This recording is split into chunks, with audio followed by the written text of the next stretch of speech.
The 1000-Year Blood War arc in Bleach probably had one of the most explosive arcs I've seen in a while, just based off the sheer amount of destruction and absolute carnage in the first few chapters. It made you feel like no one was safe in the beginning, and it kinda held on to that. I can't think of a better introduction to a supposedly extinct race of beings who thought they were the rightful rulers. To say that the Shinigami suffered would be an understatement, but I think a lot of it pales in comparison to the moment Ichigo finally broke free and realized he failed. Not only did he fail to save people, but he got dogwashed and lost his Bankai in the process due to his weakness. Admittedly, he was pretty exhausted by the time he arrived, but that brings me to the cause of all this: Quilge Opie. Quilge was the yin-yang of plot convenience in two ways, and they all stemmed from the jail. The Quincy, like I said, saw themselves as superior beings, but even with that, they still had people they were wary of, the 5 war potentials. Urahara for his cunning, Aizen for his Ryatsu, Ichigo for his potential, Kenpachi for his strength, and Ichibei for wisdom. Regardless of the fact that there were people to be cautious of, Quilge managed to hold off at least 2 of them and also affect their mentality for the war. That's the reason why I say most of the deaths pale in comparison. It's because Ichigo is the one we know the most about, and the one we're most attached to. When your protagonist feels pain, you can't help but empathize strongly with them. To really understand Ichigo in this moment, let's walk back a bit.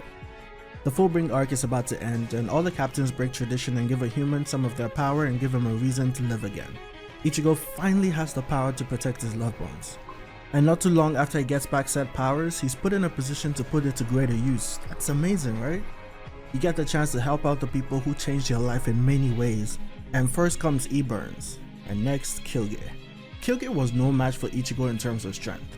In fact, the difference was so big that even though E-Burns is a lot weaker than both of them, Ichigo had the same difficulty fighting E-Burns like he did Quilge. However, Quilge was a different kind of enemy, the kind that brute force cannot help with, and he proved that. What Quilge did was put Ichigo in a state he did not want to be in, which is to be in a position where he's failing to protect those around him. The jail was the best way to break him mentally. This was an enemy that he had no trouble dispatching, yet on his way to save others in Soul Society, he heard those he thought were safe getting attacked while he could feel and hear those he was going to save die. So his mental was being bombarded in both directions, and his energy was fading. He couldn't go forward and he could not retreat. That's the yang of Quilge's ability. In that sense, it makes you think, what's worse than being weak? In my opinion, I think being unable to use your strength to save others is worse than being too weak to save them. Because what's the point of your strength if you do not get to use it? When he finally broke out, his closest friends and allies were completely decimated or half dead. Byakuya's pride was shot, Rukia was distracted by Byakuya and struck down, Renji was in his usual state from every arc, and he finally saw Yamamoto's severed body. Not only did he have to face the sassy boss man with the clouded mind, but he used damn near all his Ryatsu to escape, only to be useless because it was all over.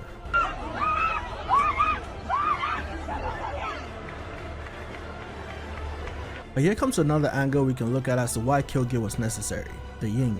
The jail that served to be a restriction to Ichigo simultaneously served as his salvation. Cause if you think of it this way, Ichigo was never going to be able to defeat Yuha at this level. If he had made it in time, he may have met up with him, but he wouldn't have the blue vein. Quilge's ability was the cause of Ichigo's distress, but it was also the cause of his salvation. Now, what if he made it back in time though? To hypothesize what could have happened, let's see what the character matchups were.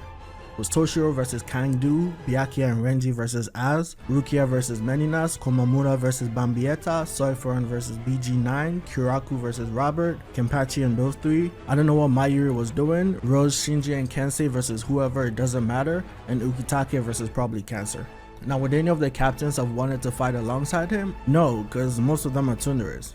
Byakuya would have definitely refused his help, and so would have all the other captains. But there's a sense of security that the man who manhandled Aizen brings. If he had made it there earlier, he could have at least done more. That's what's going to be on his mind. But the point is that Quilge made Ichigo feel powerless, useless, and irrelevant. He made him feel the same way he did while watching Aizen slaughter all the captains when there was nothing he could do. But it's worse now because he has a deeper bond with these people, and he feels like he's a lot stronger now, so he should have been able to do better.